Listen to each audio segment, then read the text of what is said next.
This week's talk and continue with the archetypal Buddhas. So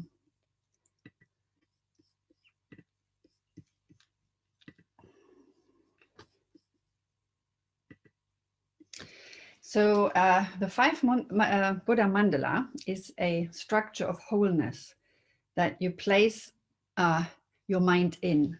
And in this talk, you may want to even close your eyes in a minute when I just guide you through the mandala from the east to the north and the center. And so in this talk, we're going to look at the names of the 5 Buddhas, then the context text where to find them. And we meet them individually in their with their specifics. And then I look at the applications within the Dharma. So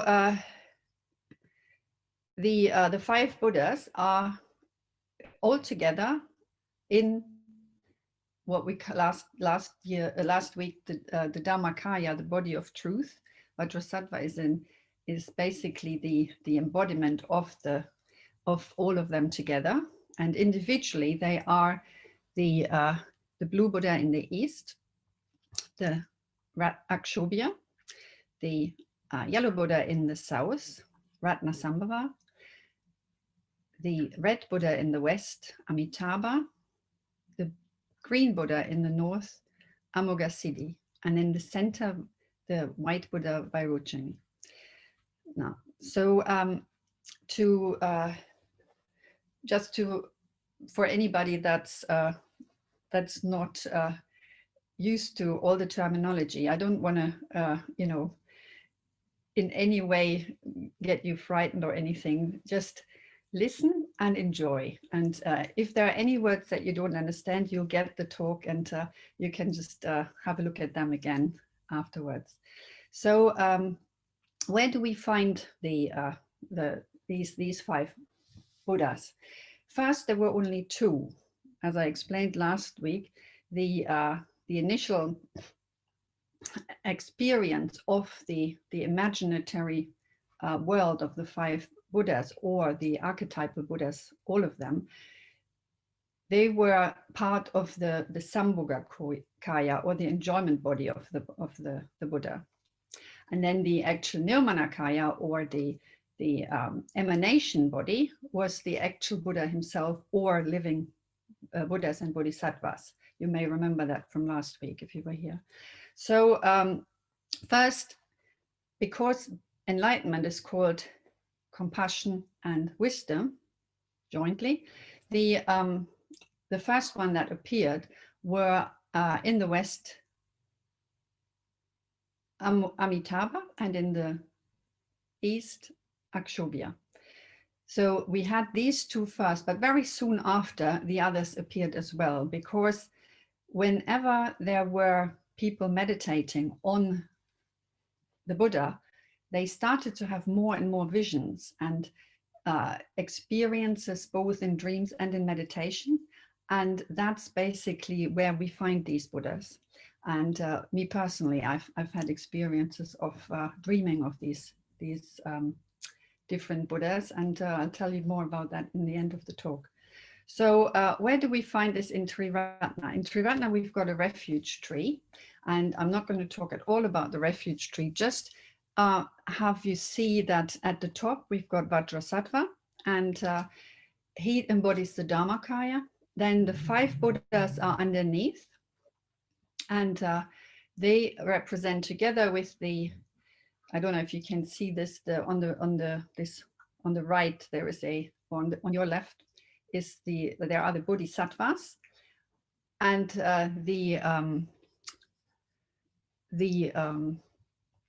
what's it called? They're the Sambhogakaya, together, the Bodhisattvas and Buddhas, and all the others are Nirmanakaya.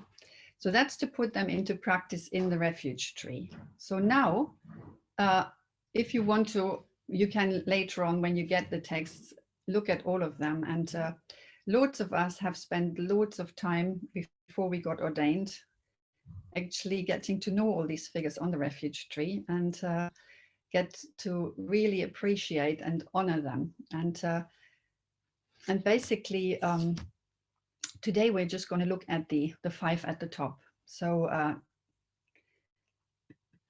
make yourself comfortable and start the journey. And we're going to start in the east. So the sun rises in the east, and we meet the Vajra family, the diamond thunderbolt family. And the Buddha there is Akshobhya. So Akshobhya is the blue Buddha, unshakable, imperturbable is the meaning of Akshobhya. And he has got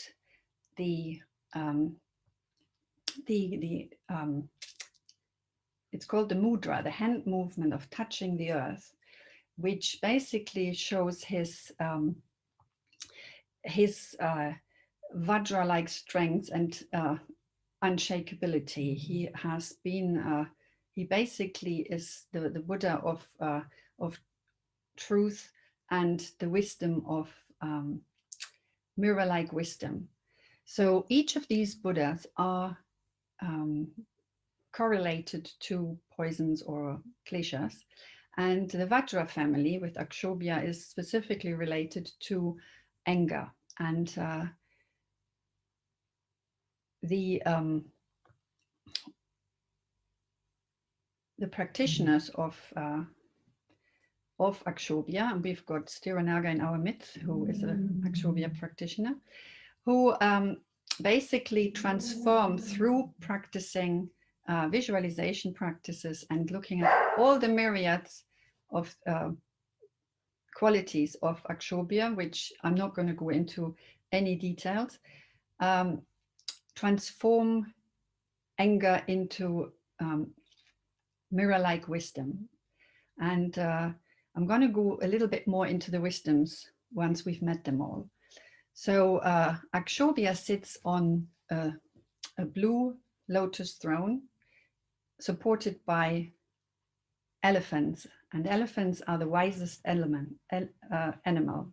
So we've talked a lot about the way how the Buddha describes in the seen only the seen, in the hurt only the hurt. And that's where Akshobhya comes into life, where if we experience just like a mirror reflects just what is there, we can be incredibly peaceful and at the same time have the energy of a Vajra. So we move the sun around, and the sun is at its highest in the seeness. Sorry, this is Akshobhya's mantra, Om Akshobhya Hum. And looking at the next of the five Buddhas, we go down around the mandala to the west. And in the west, the sun is at its seeness. I don't know how to pronounce this in English. At the highest, and we've got the yellow sun and the golden yellow Buddha Ratnasambhava, who's basically Ratna means Ratna and Sambhava means jewel, just like Padmasambhava meaning Padma, lotus born. So jewel born, and the yellow Buddha in the south is holding his right hand out in the in the giving mudra and wish fulfilling mudra, which means he actually is the Buddha of transformation of pride and arrogance into the wisdom of equality, and the highest equality is equanimity. So with open-handed generosity and unhindered openness, we can transform pride and arrogance into the wisdom of equality. And Ratnasambhava's throne is supported by 2 horses. I'm so sorry about the dog. Don't know what's wrong with him. And he is, holding the wish-fulfilling gem in his left hand. And the wish-fulfilling gem in Buddhism is an image for the bodhicitta. Because once we've come over the idea of that we are better or worse or equal of anybody else, we see that the ultimate real meaning of life is to help others and stop their suffering as well as your own. And that's where you realize that we are all exactly on a deeper level equal. And that leads to an incredible equanimity or ultimate equanimity. So as we look at Ratnasambhava again with his mantra, Om Ratnasambhava Tram, and those who've been to the Just Chant evenings will recognize these mantras. We go along the sun to the west where the sun sets. And if you visualize a beautiful sunset, you will meet the Buddha Amitabha in meditation posture with the meditation mudra or the dhyana mudra.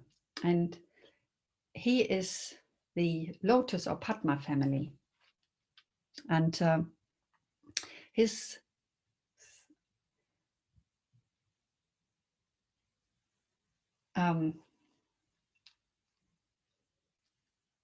throne, red lotus throne, is supported by 2 peacocks. The Padma family is associated with transforming craving, unhealthy desire, into discriminating or discerning wisdom. And it's the Buddha of love and compassion. And the peacock that I've taken a picture of down there in the Garden of Eden when we were in the last summer in Cornwall has got a meaning in lots of different mythologies, and the Buddhist, but also the Egyptian one. And the peacock is supposed to be eating poison. And the idea that if we look into craving and deeply realize that craving comes from the ego clinging, we actually start to realize that every human, every sentient being has got the ultimate potential for enlightenment within them. And we actually see everybody in their beauty and in their, and develop an incredible empathy and compassion for them. So we actually come to love on a deepest sense everything we come in contact with. And it's a little bit like we are seeing the world through the eyes of compassion. And the Buddha had Amitabha, before he was a Buddha, was Dharmakara, a bodhisattva.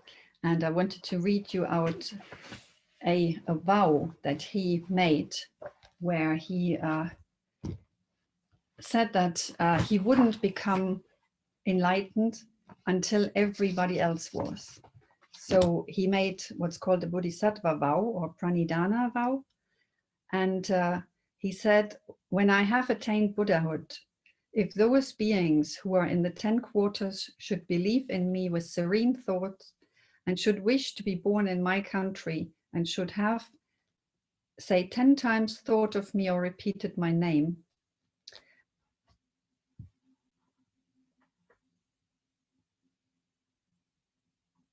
then I will be a Buddha. So he's obviously achieved that because he is a Buddha. And that's why Amitabha is very much associated with meditation, and through meditation, the experience of discriminating wisdom. So I've, most of you know, Om Amidevahri is the mantra. And yeah, I've put it in Sanskrit. And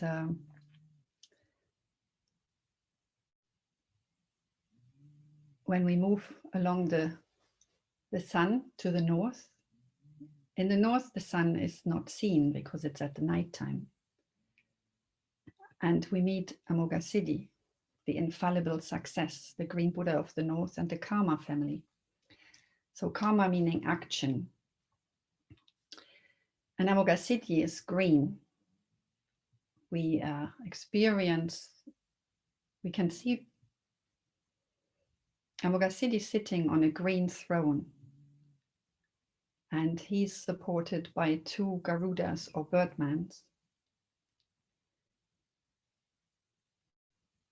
His poison is envy and jealousy that is transformed into all-accomplishing or action-accomplishing wisdom. And Amoghasiddhi is associated with the possibility of seeing what is needing to be done. As an ego-centered being, we are in the interest of, when anything else comes up, what can we get out of it? So it's the self-centered idea of gaining benefit for ourselves. But the all-accomplishing wisdom of Amitabha just asks what needs to be done next. And with spontaneous action, there is a very natural flow of love and of fearlessness. So the mudra of or the hand movement of Amoghasiddhi is the fearlessness mudra. And being able to just be with what needs to be done, the Buddha of fearlessness teaches us that if we transcend ourselves and others, we can actually live a much happier life away from envy and jealousy and overcome duality. So the birdmen or Garudas, they're depicting with the symbols clashing together opposites. And as the bird and the man are 2 different species, they are experienced as different, as 2 different species, but as one. And the Dharma chakra or the golden wheel is his emblem. So the fearlessness of Amoghasiddhi shows us that we don't have to be afraid to look deeper into the circle, into the middle, where we actually find Vairocana. Amoghasiddhi's mantra is Om Amoghasiddhi Ahum, which quite a few of us will know from there. Just chant. And coming to the center, we are dazzled by white light. And I wanted to start you off with Vairochana, as it's Paranirvana Day tomorrow, with an aspect of the Tibetan Book of the Dead.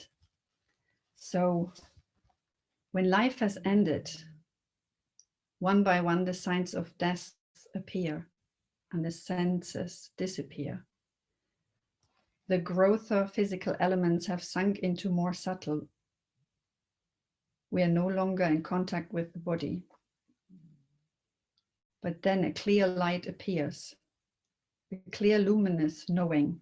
It's the nature of mind, the Dharmakaya, the body of truth.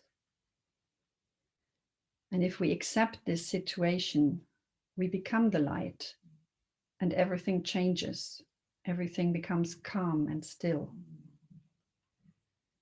And this is where we meet Vairochana, the illuminator, the Buddha family. And it's the white Buddha of the sphere of the Dharmadhatu. Dharmadhatu means sphere of reality. So he's on a white throne with two lions. We may remember the first turning of the wheel being the lion's roar of proclamating the Dharma of the Buddha. And he's connected with or transforming delusions, ignorance into the wisdom of the Dharmadhatu, of spaciousness. So there is this kind of small-mindedness of the ego that's confused or not really wanting to completely throw themselves into the Dharma. And if we actually let go of that small-mindedness, a little bit like in the fourth stage of the mindfulness of breathing, there is just space and the element of space.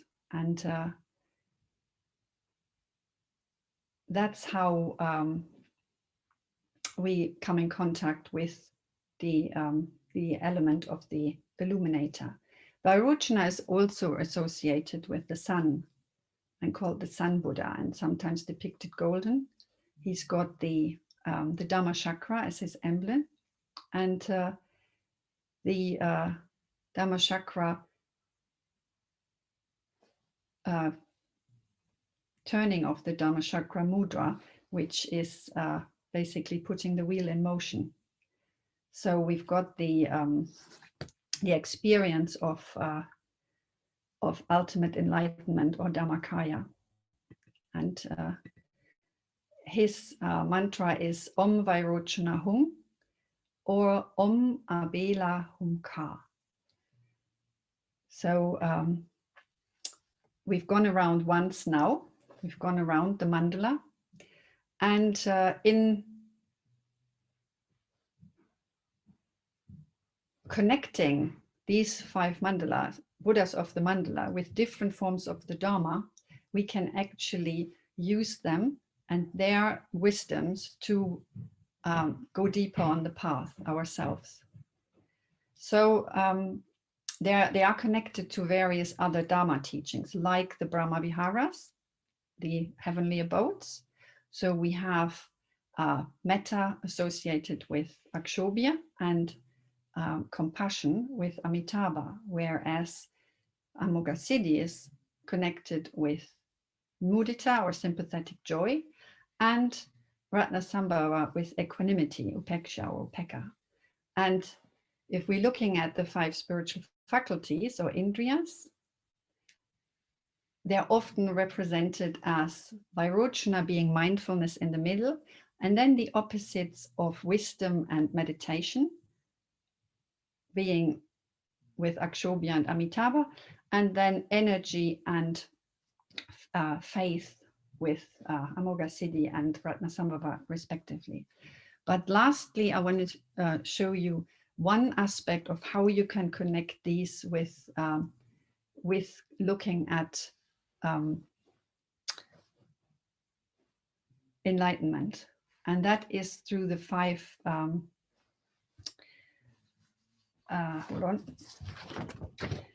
the five constants or omnipresent mental events. So if we're looking at how we can transform these aspects of our daily mental events into the wisdoms of the five Buddhas, we can actually use them in a day-to-day, very practical way. And that is, let's say we're looking at a piece of chocolate. The contact is we're seeing the chocolate. Then we actually have the feeling tone pleasant, in case we like chocolate. The next one will be the recognition. It is chocolate, we give it a name. And then we actually have the intention to eat it, and we want it, craving arises. And then there is this egocentric demanding that I want that chocolate. So that is how we, either in the way that we want something or we don't want something, is how most of our life basically happens. Now we've got a choice to do this differently, and that's where the five Buddhas come in. So we've got the possibility to change with just being with the moment, with the actual experience. We can actually just develop mirror-like wisdom, rather than going on from the feeling tone of experiencing pleasant neutral. Still, we don't have to then go on to craving. We can actually transform the actual experience of the pleasant, neutral, and unpleasant into the wisdom of equality. And the recognition, the labeling, we can see that everybody is in their innate beauty unique, and develop the discriminating wisdom of Amitabha.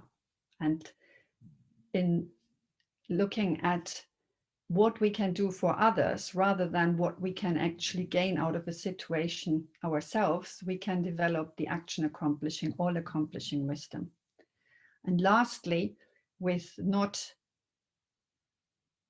grasping and keeping up with our ego demanding, we can let go of self-clinging, of doubt, and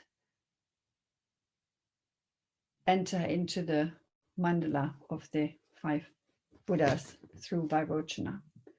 So my own one, to shortly finish, are the five Buddhas that I meditate on every morning, and that's Vairocana, or Bodhisattvas as well.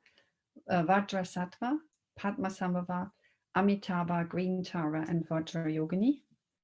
And basically, the Dharma is a personal invitation.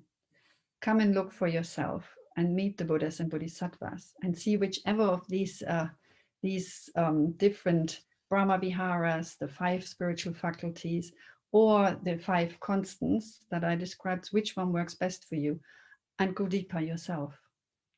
And that's the end, or is it the beginning?